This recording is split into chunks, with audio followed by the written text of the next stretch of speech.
Fertilisation அப்படின்னா என்ன அப்படின்னா ஒரு ஃப்ளவர்லேயே இருக்கட்டும் ஒரு ஃப்ரூட்லேயே இருக்கட்டும் எப்படி வந்து ஃபர்டிலைசேஷன்ஸ்லாம் நடக்குது அப்படின்னா ஃபுல் அண்ட் ஃபுல் வந்து ஃப்ளவர் இதை வச்சு தான் ஒரு பிளான்ட்டோட ஹோல் பார்ட் ஆஃப் பிளான்ட்டோட ஃபர்டிலைசேஷன்ஸ் நடக்குது. அதில் வந்து என்னென்ன இதெல்லாம் இதாகுது அப்படின்னா ஒரு ஃப்ளவரோட முக்கியமான பார்ட் வந்து போலன் டியூப். அந்த போலன் டியூப்பில் வந்து எப்படி வந்து இந்த போலன் டியூப் இன் ஸ்டைலில் வந்து எந்தெந்த மெத்தட்ஸ்லாம் வந்து ஒரு ஃபர்டிலைசேஷன் நடக்குது அப்படின்னா ஹேலோ ஸ்டைல். ஹேலோ அப்படின்னா க்ளோஸ்டு. இதில் வந்து ஒரு ஃப்ளவர் வந்து ஃபுல் அண்ட் ஃபுல் வந்து க்ளோஸ்டு டைப்பில் இருக்கிற எல்லாத்துலேயுமே வந்து ஹேலோ ஸ்டைலில் வந்து நடக்குது அப்படின்னு சொல்கிறாங்க. சாலிட் ஸ்டேஜ் எல்லாமே வந்து ஓப்பன். ஃபுல்லாக வந்து ஒரு ஃப்ளவர் வந்து ஃபுல்லாக வந்து ஓப்பன் பண்ணியிருக்க ஸ்டேஜில் வந்து அதோட போலன் டியூப்ஸ் இது மாதிரி வந்து போலன் டியூப்ஸாக என்ன பண்ணும் அப்படின்னா அந்த இது மூலயமா வந்து என்ன நடக்குது ஃபர்டிலைசேஷன் நடக்குது அப்படின்னு சொல்கிறாங்க. செமி சாலிட் ஸ்டைல்ஸை பொறுத்த வரைக்கும் க்ளோஸ்லேயும் இல்லை ஃபுல்லாக ஓப்பன்லேயும் இல்லை. ஒரு ஃப்ளவர் வந்து ஃபுல்லாக ஓப்பன்லேயும் இல்லாமல் ஹாஃப் க்ளோஸ்டு இது சைடில் வந்து என்ன பண்ணுது அப்படின்னா செமி சாலிட் ஸ்டைல்ஸில் வந்து ஒரு ஃபர்டிலைசேஷன் நடக்குது அப்படின்னு சொல்கிறாங்க. அடுத்து வந்து எப்படி வந்து இதோட போலன் டியூப் எல்லாமே என்ட்ரு ஆகுது அப்படின்னா இந்த 3 ஸ்டேஜில் வந்து என்ட்ரு ஆகுது. ஒன்று ப்ரோகேமி, இன்னொன்று செலசோகேமி, இன்னொன்று வந்து மீசோகேமின்னு சொல்கிறாங்க. இந்த 4 டியூப்ஸில் வந்து என்ன இதாகுது அப்படின்னா ஒரு போலன் வந்து ஒரு என்ட்ரி டியூப்பில் வந்து எப்படி வந்து போலன்ஸ் வந்து என்ட்ரி ஆகுது அப்படின்னா இந்த 3 டைப்ஸில் தான் என்ட்ரி ஆகுது. ஃபஸ்ட் இதில் வந்து ப்ரோகேமியை பொறுத்த வரைக்கும் இந்த இதில் வந்து எப்படி வந்து இந்த போலன் டியூப்ஸ் வந்து இதாகுது அந்த ஃபர்டிலைசேஷன் நடக்குது அப்படின்னா இதோட கீழ் பகுதியில் வந்து அதோட எம்ப்ரியோஸ் இருக்கிற பகுதியில் தான் வந்து என்ன பண்ணுதுன்னா டேரெக்டாக வந்து அது போய் ப்ரோகேமி வந்து போலன்ஸ் எல்லாமே என்ட்ரி பண்ணி அதில் வந்து அடுத்தடுத்து என்ன ஃபர்டிலைசேஷன் பண்ண முடியுமோ ஒரு சீட் வந்து க்ரோத் பண்ணுறதா இருக்கட்டும் எல்லா ப்ராசஸையுமே வந்து ப்ரோக்ராம் வந்து டேரெக்டாக நடக்குது. டேரெக்டாக போய் இன்செர்ட் பண்ணி அடுத்தடுத்த ப்ராசஸ்க்கு வந்து மூவ் பண்ணுது அப்படின்னு சொல்கிறாங்க. அடுத்து வந்து செலசோகேமியை பொறுத்த வரைக்கும் எப்படி இதாகுது அப்படின்னா இது வந்து கீழே அடியிலேருந்து வந்து இதோட ப்ராசஸை கொண்டு போகுது. அந்த இதில் வந்து என்ன இதாகுது செலசோகேமியில் பொறுத்த வரைக்கும் மேலேருந்து அதோட எம்ப்ரியோ சாக்ஸ்லேருந்து மேலேருந்து என்ன பண்ணுது அப்படின்னா அதோட ப்ராசஸ் ஃபுல்லாத்தையுமே எம்ப்ரியோ போலன் டியூப்க்கு என்ட்ரி பண்ணி என்னென்ன ரியாக்ஷன்ஸ்லாம் பண்ண முடியும் அவ்வளோ ரியாக்ஷன் பண்ணுது. அடுத்து லாஸ்ட் ஒன்று வந்து மீசோகேமியை பொறுத்த வரைக்கும் அடியிலேருந்து போல மேலேருந்து வரல என்ன பண்ணுது அப்படின்னா அதோட மிடில் லேயர் நடுப்பகுதியில் வந்து சென்ட்ரல் உள்ள பிளேஸில் என்ன பண்ணுது அப்படின்னா அதோட போலன் டியூப்ஸ் எல்லாத்தையுமே என்ட்ரி பண்ணி அடுத்தடுத்த ஃபர்டிலைசேஷன் வந்து கொண்டு போகுது அப்படின்னு சொல்கிறாங்க. ஃபர்டிலைசேஷன்லேயே வந்து டபுள் மெத்தட்ஸில் வந்து ஃபர்டிலைசேஷன் நடக்குது.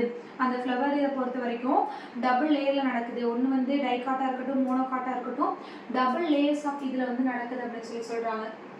இப்போ இந்த ஃபர்டிலைசேஷன்லேயே வந்து என்ன இது பண்ணுறாங்க அப்படின்னா அந்த போலன் டியூப்பை என்ட்ரி பண்ணுறதா இருக்கட்டும் அடுத்தடுத்து வந்து அதுக்கோட இதை வந்து வளர்ச்சி க்ரோத் இது பண்ணிட்டு போயிட்டே இருக்கிறதா இருக்கட்டும் அது வந்து எப்படி இது பண்ணுறாங்க அப்படின்னா ஒன்று டைகாட் இன்னொன்று மோனோகாட்னு சொல்லிட்டு 2 இதில் சொல்கிறாங்க. இந்த டைகாட்டை பொறுத்த வரைக்கும் எல்லாத்துக்குமே தெரிஞ்சதுதான். என்ன எக்ஸாம்பிளாக சொல்கிறாங்க டைகாட் அப்படின்னா எல்லாருமே என்ன பண்ணியிருக்கோம் அப்படின்னா கொண்டைக்கல்லை பார்த்துருப்போம். நம்மளுக்கு வந்து வெயிட் கெயின் ஆகுறதுக்கு வந்து என்ன பண்ணுவாங்க அப்படின்னா சில பேர் வந்து மார்னிங் பிரேக்ஃபாஸ்ட்டுக்கு வந்து கொண்டைக்கல்லை எடுத்துக்குவாங்க. அது வந்து முளை கட்டினதை கூட வந்து நல்ல ஒரு நியூட்ரியன் கண்டென்ட் வந்து அதிகமாக இருக்கக்கூடியது வந்து என்னதில் அப்படின்னா அந்த கொண்டைக்கடலை அப்படின்னு சொல்லி கொண்டைக்கடலை தான் சொல்லுவாங்க. எப்படி இந்த கொண்டைக்கடலை அப்படின்னா கொண்டைக்கடலையே 2ஆக உடைச்சாலுமே என்னதான் இருக்கும் 2ஆக உடைச்சா நடுவுலேருந்து 2ஆக உடைச்சா 2 சைடுமே அதோட பார்ட் வந்து ஈவனாக தான் வந்து என்ன பண்ணும் அப்படின்னா டிவைட் ஆகும். அதே இதுதான் என்ன சொல்கிறாங்க அப்படின்னா டைகாட்டில் சிசர் அரிஸ்டீனம் இந்த இதில் வந்து என்ன அப்படின்னா எக்ஸாம்பிளாக சொல்கிறாங்க அப்படின்னா இந்த கொண்டைக்கடலை விதை வந்து இருக்குது. இந்த கொண்டைக்கடலை விதையை வந்து இப்படி இது பண்ணும்போது அதோட இந்த செங்குத்தான பகுதிகள்லேருந்து மேலேருந்து அதோட முளை வந்து என்ன பண்ண ஆரம்பிக்குதுன்னா க்ரோத் பண்ண ஆரம்பிக்கும் போது இது வந்து தண்டு பகுதி வைக்கும் போது இதோட விதைகள் என்ன பண்ணுது அப்படின்னா 2ஆக வந்து டிவைட் ஆகுது. செப்பரேட்டாக டிவைட் ஆகி இதில் வந்து மேலே வந்து லீஃப் வந்து க்ரோத் ஆக முளை விட ஆரம்பிக்குது அப்படின்னு சொல்லி இது பண்ணுறாங்க. இந்த இது வந்து என்ன டைகாட். ஒரு விதையா இருக்கு, சிங்கிள் இதை மோனோவா இருக்கு. அது வந்து விதை வந்து தன்னால ஒரு பிளான்ட் வந்து க்ரோத் பண்ணும்போது அதோட விதை பகுதி ரெண்டுமே தன்னால ஈக்குவலானா ரெண்டு இது டைனா ரெண்டு இது. அந்த ரெண்டு இதை வந்து தன்னால உள்ளக்குள்ளேருந்து செடி முளைக்கிறது தான் வந்து டைகாட்னு சொல்லி சொல்றாங்க. மோனோகாட்னா மோனோனா என்ன? ஒன்று. மோனோகார்டை பொறுத்த வரைக்கும் இதோட எக்ஸாம்பிள்ஸ் வந்து நம்ம டெய்லி லைஃப்ல வந்து ரொட்டீனாக நம்ம எடுத்துக்கிட்டே இருக்கிறது தான் வந்து மோனோகார்டுக்கு எக்ஸாம்பிளாக சொல்லி சொல்கிறாங்க. நம்மளோட டெய்லி லைஃப்பில் வந்து நம்ம என்ன ரொட்டீனாக எடுத்துக்கிறோம் எல்லாத்துக்குமே தெரியும். எல்லாத்தோட டெய்லி லைஃப்பில் வந்து ரொட்டீன் ப்ராசஸில் வந்து இது இல்லாமல் இல்லவே இல்லை. என்ன அப்படின்னா ஒரைசா சடேவா. ஒரைசா சடேவா அப்படின்னா எல்லாத்துக்குமே தெரியும், நெல். அது என்ன பண்ணுறாங்க அப்படின்னா மோனோகாட்டை பொறுத்த வரைக்கும் ஒரே ஒரு சிங்கிள் லேயர் ஆஃப் நெல்லை வந்து தூவி விட்டாங்க, விவசாயம் பண்ணுறாங்க, கல்டிவேட் பண்ணுறாங்க அப்படின்னா அது என்ன பண்ணும்? அந்த ஒரே ஒரு நெல்மணிலேருந்து தான் ஒரு ஹோல் ஆஃப் த பிளான்ட்டே க்ரோத் ஆகி அதோட நெல் கதிர்கள்லாம் என்ன பண்ணும்? ஒரு பஞ்ச் ஆஃப் இதை வந்து என்ன பண்ணும் அப்படின்னா நெல்மணிகளை வந்து க்ரோத் பண்ணும், கல்டிவேட் பண்ணும் அப்படின்னு சொல்லி சொல்கிறாங்க. அந்த இதுதான் வந்து என்னன்னா மோனோகாட். டைகாட்டை பொறுத்த வரைக்கும் அதோட லேயர் வந்து ரெண்டாக பிரிக்கிறதுன்னு சொல்லி சொல்கிறாங்க.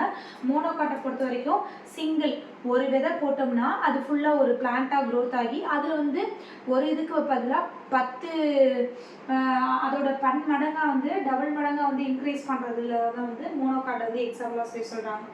அடுத்து அப்போமிக்சஸ் அப்படின்னா என்ன அப்படின்னா இதோட ப்ராசஸ் வந்து ஃபுல் அண்ட் ஃபுல் ஃப்ளவரில் மட்டும்தான் நடக்கும்.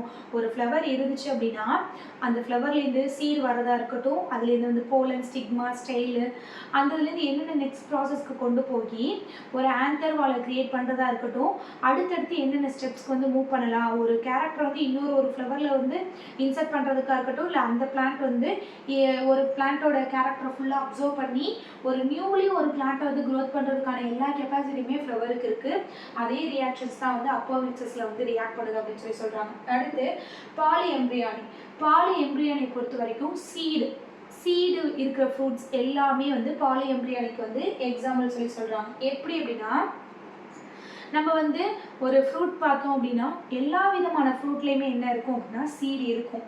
சீடு இருக்கிற எல்லா ஃப்ரூட்டுமே என்ன இதுக்கு எக்ஸாம்பிளாக சொல்லி சொல்கிறாங்கன்னா பாலி எம்ப்ரியானி. இது வந்து என்ன பண்ணுது அப்படின்னா அந்த சீடு மூலயமா என்ன பண்ணுது அப்படின்னா அந்த சீடை வந்து அடுத்தடுத்து நம்ம கல்டிவேட் பண்ணுறது மூலிமா நியூலி நிறைய மினி பிளான்ட்ஸ் வந்து நல்லா க்ரோத் பண்ண முடியுது அப்படின்னு சொல்லி சொல்கிறாங்க. அது ஃபுல் அண்ட் ஃபுல் வந்து பாலி எம்ப்ரியானிக்கு வந்து எக்ஸாம்பிளாக சொல்லி சொல்கிறாங்க. அடுத்து வந்து பார்த்தனோகிராஃபி.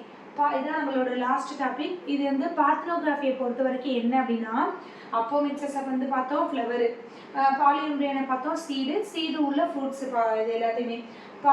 பார்த்தனோகிராஃபியை பொறுத்த வரைக்கும் சீடு இருக்கிற மாதிரியே இருக்கும், பட் ஆனால் அது ட்ரூ சீட்ஸாக இருக்காது. அந்த இது எல்லாமே வந்து ட்ரூ சீட்ஸாக உள்ள ட்ரூ சீட்ஸ் இல்லாத ஃப்ரூட்லாம் என்னென்ன அப்படின்னா ஃபார் எக்ஸாம்பிளாக சொல்கிறாங்க பப்பாயா, பனானா, கிரேப்ஸ். இது எல்லாமே வந்து ஒரு சீட்ஸ் வந்து நல்லா அந்த சீட்ஸை போட்டால் அந்த பிளான்ட்லாம் வந்து க்ரோத் பண்ணுறதுக்கான கெப்பாசிட்டி இல்லாமல் இருக்கிறதுக்கு எல்லாத்தையுமே இது சொல்கிறாங்க. மெயின்லி இது ஏன் வந்து பார்த்தனோகிராஃபியில் வந்து சீட்லெஸ் ஃப்ரூட்டாக சொல்கிறாங்க அப்படின்னா இந்த மாதிரியான ஃப்ரூட்ஸ் எல்லாமே வந்து எந்த இதுக்கு வந்து இதோட ஃபங்க்ஷன்ஸ் வந்து எந்த இதுக்கெலாம் யூஸ்ஃபுல்லாக இருக்குது அப்படின்னா ஜாம், ஜெல்லி, ஜூஸு, இது மாதிரி நிறைய மினிமோர் நம்ம ஸ்நாக்ஸ் ஐட்டம்ஸ் ரெடி பண்ணுறதுக்கான இதுவே வந்து இந்த பார்த்தனோகிராஃபி மெத்தட்ஸ் மூலயமா தான் வந்து நிறைய ஃப்ரூட்ஸ் வச்சு நிறைய விதமான ட்ரிங்க்ஸாக இருக்கட்டும், அதுலேருந்து வந்து ஒரு ஜெல்லியான மெத்தட்ஸு, குழந்தைங்க சாப்பிடக்கூடிய ஜெல்லியாக இருக்கட்டும், எல்லாமே வந்து இந்த பார்த்தனோகிராஃபி மெத்தட்ஸ் மூலியமா தான் சீட்லெஸ் ஃப்ரூட்ஸ் எல்லாத்தையுமே ரெடி பண்ணி அந்த ஹார்டிகல்ச்சர்ஸ் ஃபார்மர்ஸ்க்குலாம் என்ன பண்ணுறாங்க அப்படின்னா இது வந்து வெரி யூஸ்ஃபுல்லாக இருக்குது அப்படின்னு சொல்லி சொல்கிறாங்க. ஒரு கிரேப் எடுத்துக்கிட்டோம் அப்படின்னா கிரேப் ஜூஸ் வந்து சீடு இருக்கிறது எல்லாமே வந்து கொஞ்சம் துவர்ப்பு தன்மையாக இருக்கும். இதே வந்து கிரேப் எடுத்துக்கிட்டோம் அப்படின்னா ஃபுல்லாக நம்ம கிரைண்ட் பண்ணும்போது சீடோடு சேர்த்து எல்லாமே மொத்தமாக கிரைன் ஆகிது. அந்த இதில் நம்ம ஜெல்லி ரெடி பண்ணுறதா இருக்கட்டும், இல்லை ஏதாவது ட்ரிங்க் ரெடி பண்ணுறதா இருக்கட்டும், இல்லை வந்து வேறு ஏதாவது நம்மளுக்கு தேவையான ஏதோ ஒன்று வந்து இந்த இதுலேருந்து நம்ம ரெடி பண்ணுறது ஃபுட் கண்டென்ட் ஏதோ ரெடி பண்ணுறதா இருக்கட்டும், எல்லாத்துக்குமே என்னதாகும் அப்படின்னா அந்த ஃப்ரூட்ஸ் எல்லாமே பார்த்தனோகிராஃபி மெத்தட்ஸ் மூலமா என்னென்ன ஃப்ரூட்லாம் கொண்டு வர முடியுமோ, விதை இல்லாத ஃப்ரூட் என்னென்ன இதாகுதோ அது எல்லாமே இந்த பார்த்தனோகிராஃபியோட மெத்தட்ஸோட ஜாயின் ஆகுது அப்படின்னு சொல்லி சொல்கிறாங்க. இந்த ஃபுல் லெசன்ஸோட டாப்பிக்கோட நம்ம லெசன் வந்து ஃபஸ்ட் லெசன் ஃபுல்லாக கவர் ஆகுது.